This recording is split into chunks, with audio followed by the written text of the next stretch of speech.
We're gonna jump right into it because I think we've got a hard stop today. Let's see if I can get Yes. through all this stuff in an hour. So let's do a quick spoiler-free review of Spider-Verse. Okay. Across the Spider-Verse, which I believe is the best, if not in my top 3 best animated films of all time.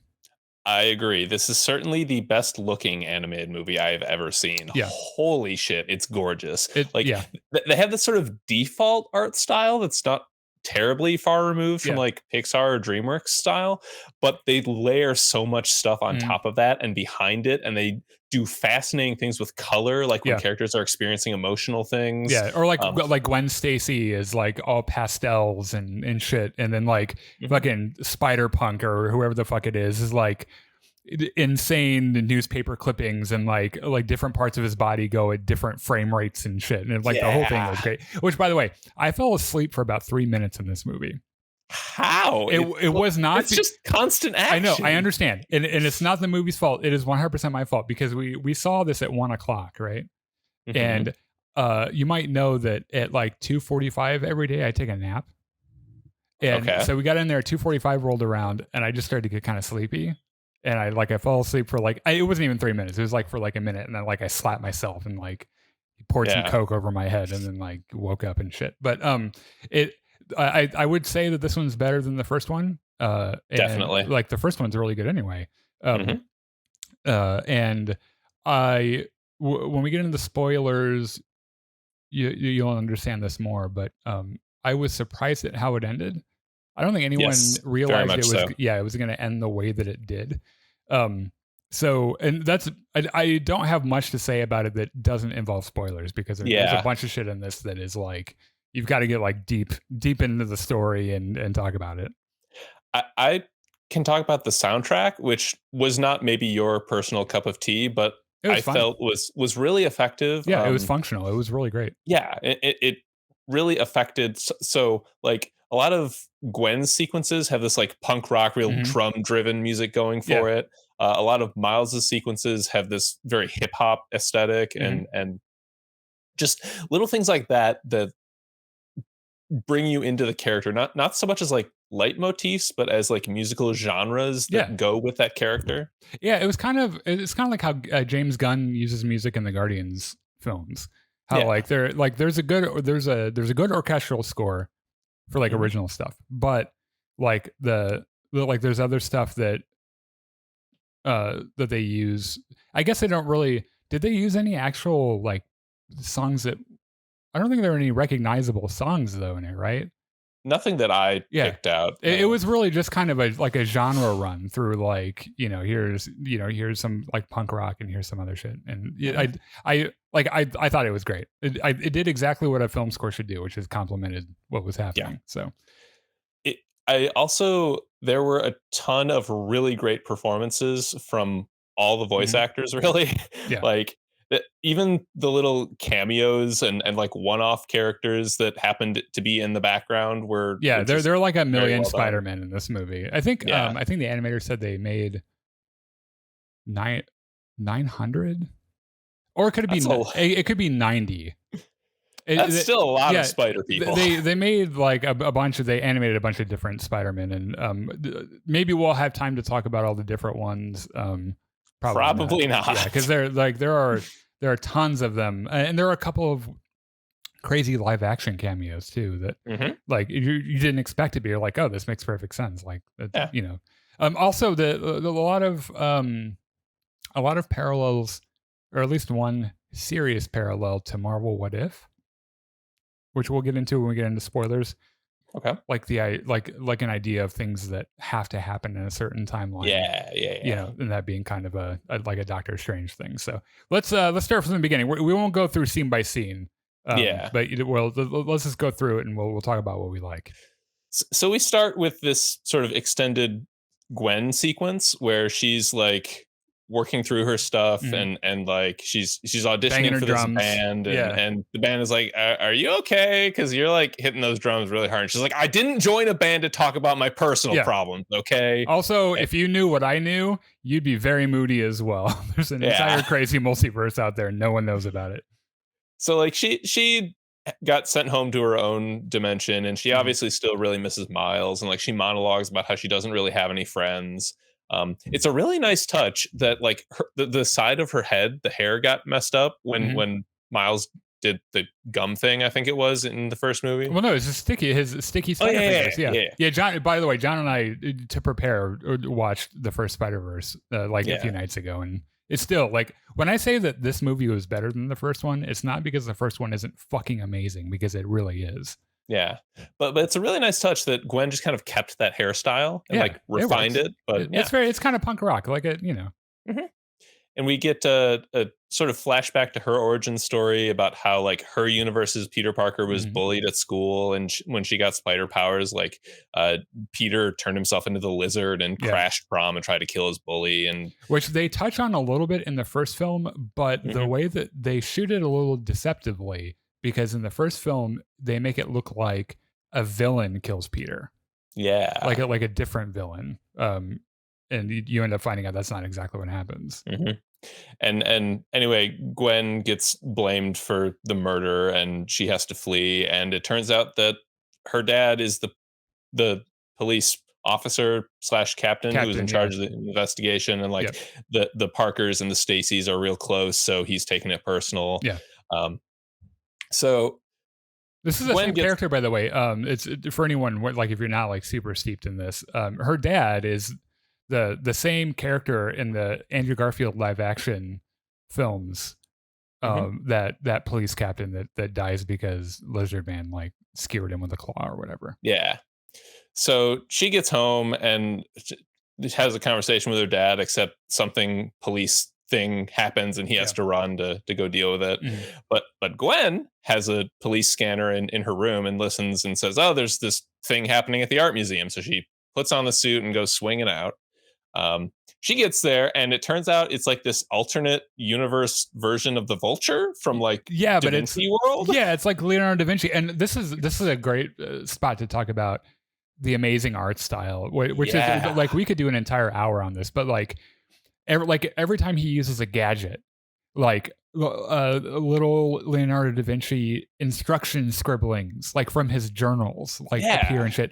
Like they do so many, like when someone does something, when there's some kind of action, a lot of times there is like text in the animation to like really like drive home what's happening and everything. And it's like they do it like a few times throughout. It's just like this film is a visual smorgasbord. You can go through and watch it 10 times and discover something new every time. It's just absolutely awesome. So she starts fighting the Vulture, and he's kind of getting the best of her, and then another spider guy starts fighting him, and it's Miguel O'Hara, Spider-Man 2099, who I'm not terribly familiar with, but me either. It's fair to mention that I love Tom Holland, and that's when I started liking Spider-Man. It's because Tom Holland's really hot, and then Spider-Verse is when I started like liking him a little bit more. Like I'm also not like a huge Spidey fan, so like I got to go into it, you know. And by the way, Miguel O'Hara has a very, very aggressive simp following on Twitter. I believe it. Yeah. People want Miguel O'Hara very, very badly. Voiced by Oscar Isaac. Yes, and what a great fucking job, by the way. One of the voice actors who does the incredible jobs. Anyway, those two, and then Jess Drew, who's a black version of the Jessica Drew from the comics, I guess. She comes through, and they all fight and defeat the Vulture, and there's this great sequence where the Vulture like flies up and is making a police helicopter crash, and the spider people have to do this teamwork to like weave a web to catch it as it's falling down. They do lots of thwipping. Yeah, it looks incredible. Every fight scene in this movie looks so fucking good. Yeah, everything's amazing. Nothing is cookie cutter MCU, and this isn't like a huge trash against MCU. It is a little bit, but like MCU fight scenes tend to be kind of static and boring, with lots of cuts and like they aren't very visually interesting. Like a couple of notable exceptions like Thanos and Doctor Strange, but in like every fight scene, every action sequence in this movie has some kind of dynamic, insanely interesting thing to look at the entire time. Yeah. So the fight's over. Vulture gets beaten and captured, and Captain Stacy corners Spider-Woman, pulls the gun, and says, "You're under arrest. Fucking put your hands up." And she's like, "Okay, but what if I take off my mask and show you that I'm Gwen? Does this change anything?" He's like, "No, I'm fucking arresting you. I just feel worse about it now." Yeah. Now I just feel like shit. Thanks. So Miguel O'Hara fucking traps him in this laser cage. Is like, "All right, let's fucking go. You clearly don't belong here anymore. Yeah. So you're recruited. You're hired. Yeah, your dad hates you. Let's go." Yeah, it's so the perfect origin story for an emo girl. Let's go. Yeah, sure. So there's a title sequence, and now we're in Miles Morales' New York. Which, by the way, I thought it was really an interesting, risky choice to start off the first part of the film using Gwen Stacy as the narrative focus. The fact that it didn't open with Miles Morales, with his, this crazy shit happened over the last 16 months or whatever. It was neat that they started out with Gwen. So, as is typical for Spider-Man, Miles is supposed to be one place and is not. Right. Yeah, that happens all over the Spider-Verse. Yeah. This is Earth 1610, by the way. Yes. So we meet our villain, Spot. This guy who's in a science experiment. Now he has like dimensional holes covering his body. He can holes, reach into one. Yeah. So he's like trying to rob an ATM in a bodega or whatever. And the shopkeeper like starts swinging a bat at him. And Spot is just hilariously written, by the way. Yeah. He's very kind of irreverent about everything. And it's just kind of like stumbling his way into things. And like, sometimes you don't even get like, it's like, do you have a plan, or are you just making this as you go along? You're just making it up as you're going along. Yeah, it's like, oh, you know what? While I'm at it, doing this crazy thing with a collider might actually be kind of cool. Yeah. So Spider-Man swings in and starts trying to punch him and just having trouble because he's made of holes.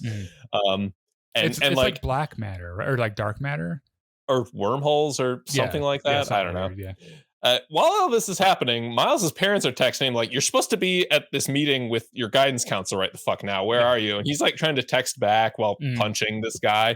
And again, brilliantly animated fight sequence where they're like swinging and teleporting all through New York, through the sky and everything. Finally, Miles webs him down on a rooftop. It like swings into school, like tells his roommate, "Hey, can you call the cops? Tell them there's this supervillain on this rooftop. I have to go to this meeting. Bye."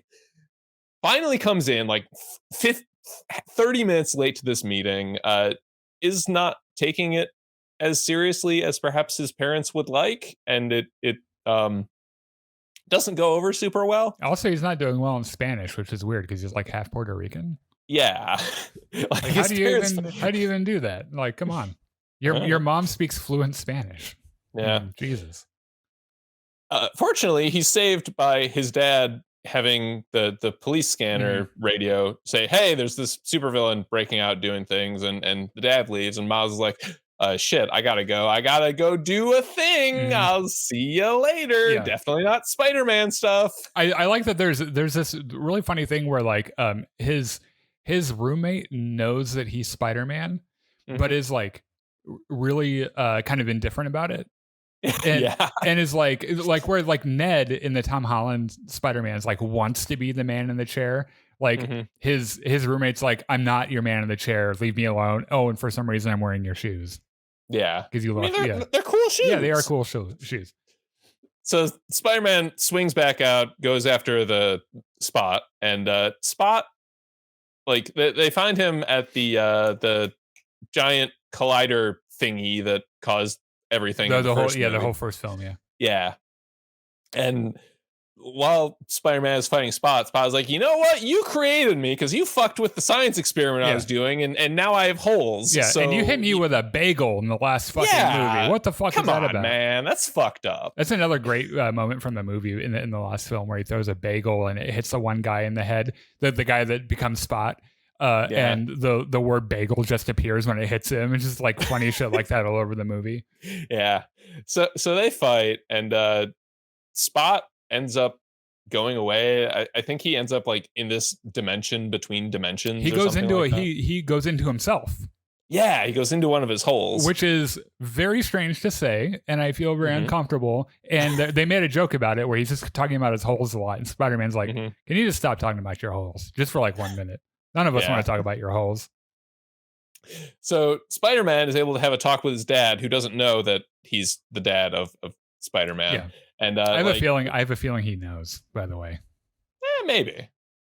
But the dad is like, yeah, my son is like not taking anything seriously, and I'm really worried about him. And Spider-Man, being Miles Morales, says maybe you should just trust him. Yeah, maybe you should crawl up out of his ass. Yeah. Stop being a douche. Meanwhile, Spot is in between dimensions, and he's like starts putting his head through the various holes that are around there. And he runs into the one lady from Venom. Yeah, which is really funny because she's like she's not even bothered by it. She's just like, get the fuck out of here. Yeah. He puts he like goes into like Lego Spider-Man world, which was animated by a 14-year-old apparently. Oh really? Yeah, that looks really fucking good. Yeah, it's not like, because Lord Miller did this movie. They also did the Lego movies, like Lego Batman and shit. Oh. But apparently there was some 14-year-old animator that made this really cool Lego fan film or something, and so they brought him in and did the Lego stuff for this, which I thought was kind of neat. Yeah, I think he goes into like a comic book world and stuff. So he's like, it's a Doctor Strange in the multiverse of madness kind of a thing, where he kind of just like breaks through different ones. Yeah. Mm-hmm. So Miles and his family are throwing this party to celebrate his dad getting promoted to police captain, and Miles is supposed to get this cake and deliver it. So the party started. Miles isn't there. Spider-Man is in this cake shop across town, like dictating this message on the cake, and the workers are like, dude, this message is way too comically long. I can't fit it on one cake. He's like, just put it on 2 cakes, whatever. Yeah. So then, like, Spider-Man is like swinging across town. Somebody's getting mugged, so he has to swing down and help them. And it's the classic Spider-Man thing. He's never on time for anything, and everyone counts on him for something, and he just can't live up to it.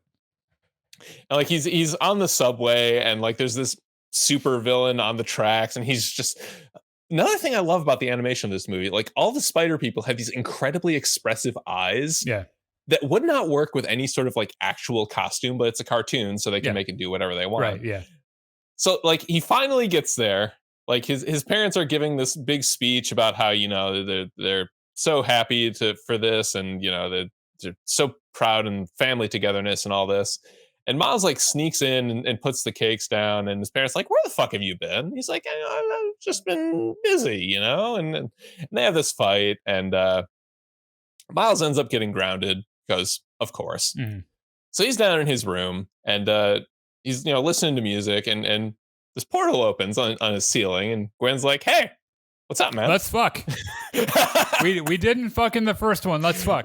Let's fuck. Yeah. Miles is like, hi. Thought you'd never ask. Let's go.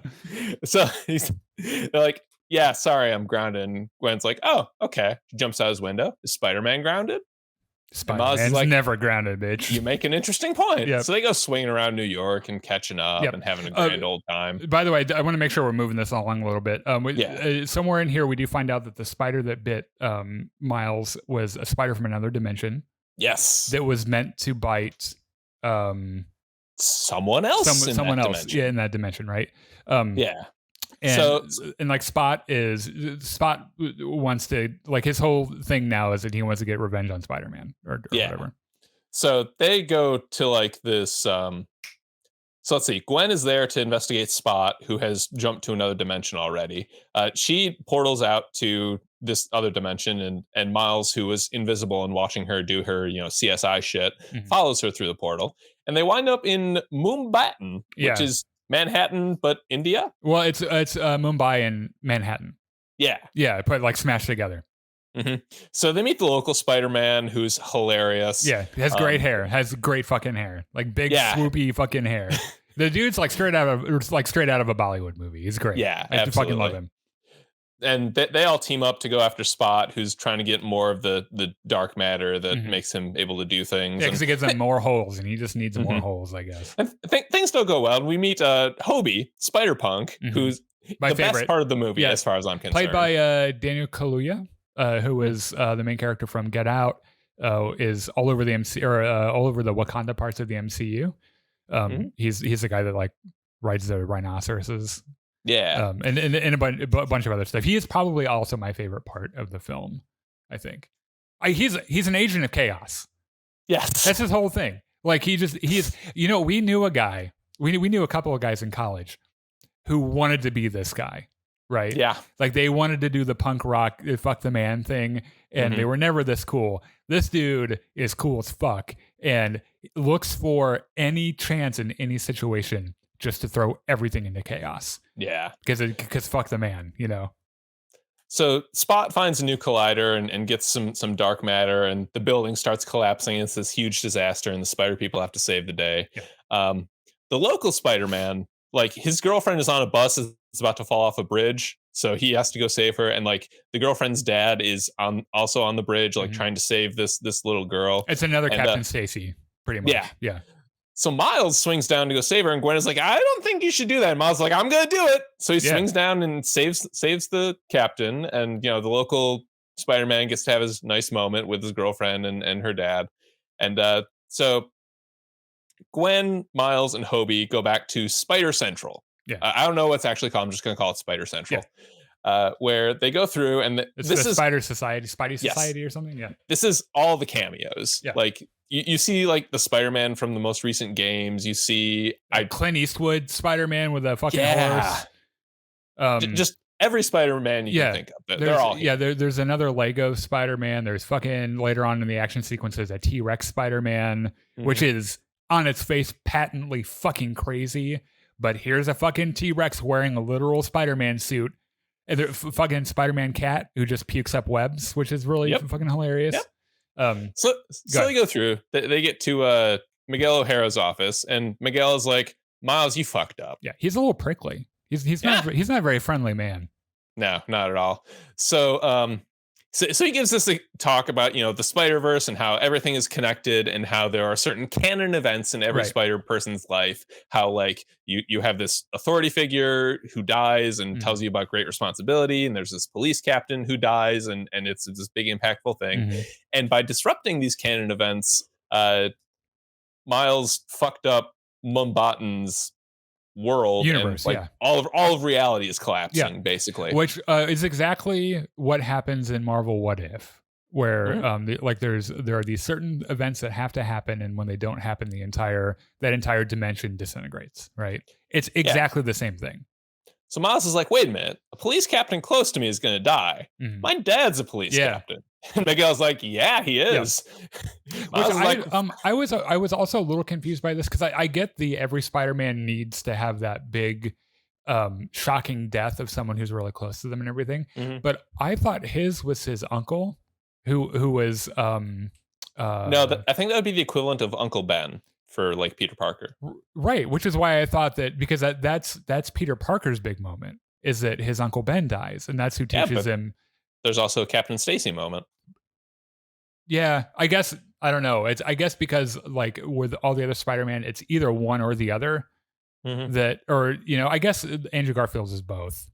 Because I don't think Captain Stacy dies in the Tobey Maguire ones. Anyway, we gotta keep moving. I just thought the one death would have been enough for him, but I guess like they're like, no, your dad literally has to die for your universe to not disintegrate. And they had the audacity to be like, you need to let this happen. Miles is like, fuck no, I'm not gonna let this happen. It's like, of course he's not gonna let it happen, or he's gonna try to stop it. So he goes running and fighting through every single Spider person, and like in the midst of all this, Hobie is just like, fuck this, I'm out, and portals out because he's great. So Miles eventually like ends up on this space elevator that's going all the way up to the moon, and Miguel O'Hara finally catches up to him like, you need to fucking let this happen or your entire universe is going to collapse. And Miles is like, I'll find a way to fucking fix it. I guess my universe will collapse, asshole. And in the midst of all this, Gwen and the fat dad Peter from Peter B. Parker, yeah, and his daughter, Mayday, they all catch up, and they're like, wait a minute, Miguel, this isn't what we talked about. And Miles is like, wait a minute, you talked about this? Like, you knew this was going to happen? That's fucked up, man. Yeah. So Miles like breaks out and manages to go back to Spider Central, where there's a machine that they have to just send back people back to their own home dimensions. So he hops up there, he starts it up. He goes home to what he thinks is his home dimension. And Gwen gets sent back home to hers because she fucked up and was too close to the case, and now she's off the force. So Gwen goes home. Her dad notices her coming in. She's like, "You gonna fucking arrest me? Fucking go ahead." And Captain Stacy's like, "No, actually, I think I'm gonna quit now because being a cop kind of sucks." I thought about it for more than 5 seconds, and you're my daughter, and of course, it would be fucking insane for me to arrest you. Yeah. So he says, "Oh, by the way, a friend of yours came by and left this. He looked really weird." Gwen pops open the box, and it's fucking Hobie's bracelet that she can use to jump through dimensions. His homemade bracelet that I think he put together just by stealing shit. Because he'll see a piece of technology and be like, "Oh, this doesn't look important," and he'll just pull it out and be like, "This is mine now." I fucking love him. He's my spirit animal. So she goes to Miles's universe. Miles gets back home, and he's like, "Yeah, okay, I'm home." His mom comes in and they start talking, and his mom's like, "Oh, that's weird. You changed your hair. You're not in cornrows anymore." He's like, "Yeah, I just wanted to change it up." Yeah. And meanwhile, Gwen is also at Miles's house, and she overhears his parents talking about him and how they're so worried. And she comes out and says, well, first she realizes he didn't go to the right universe because the Go Home machine read the spider DNA or whatever from this other universe. And since he was bitten by a spider from a different universe, it took him to Earth 42 or something. 42, yeah. So she's like, "All right, don't worry about this. I'm going to go find Miles. I'm going to bring him back. Everything's going to be okay." And they're like, "Yeah, okay. Also, it's kind of weird that you were just in his room. Like, smelling his underwear, you fucking weirdo." So meanwhile, Miles is astonished when the door to their apartment opens, and who walks in but fucking Uncle Aaron? Yeah, who supposed to be dead. Checked was dead. Yeah. Aaron's like, "Yeah, we'll make sure he goes to the grocery store, but me and the little guy got to go do something." So they're going out. They're going up to the roof, and one of the rules of this movie is that if you're not in your home universe, you occasionally like glitch out, and it's apparently really painful. So Miles like glitches out on the stairs, and you can kind of see the wheels turning in Uncle Aaron's head. Yeah. So they get out there, and something knocks Miles out, and he wakes up like chained to a punching bag. Yep.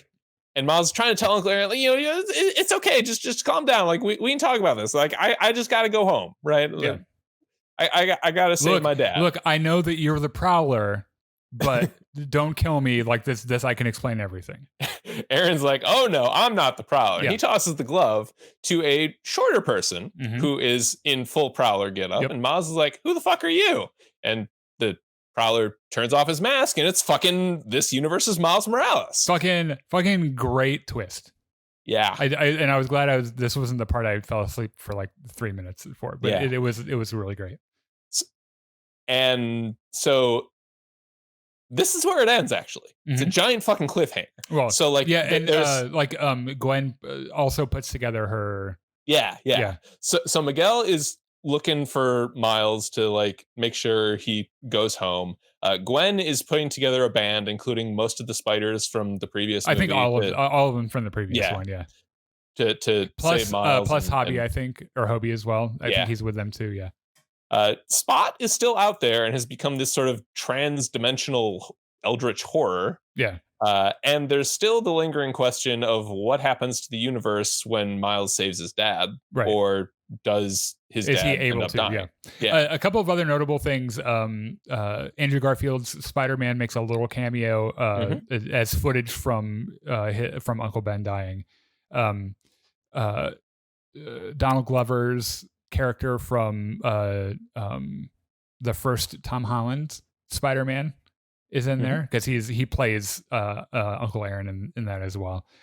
So there are heavy speculations about at least one or more of those live action Spider-Men showing up in the next movie, which comes out in March, by the way. Next March will be the third. Really? The third film. That's closer than I expected. Yeah. I think they knew what they had, and I think they knew people were going to love it. So whole thing fucking 10 out of 10. Loved it. Absolutely. It was great fucking movie. amazing. So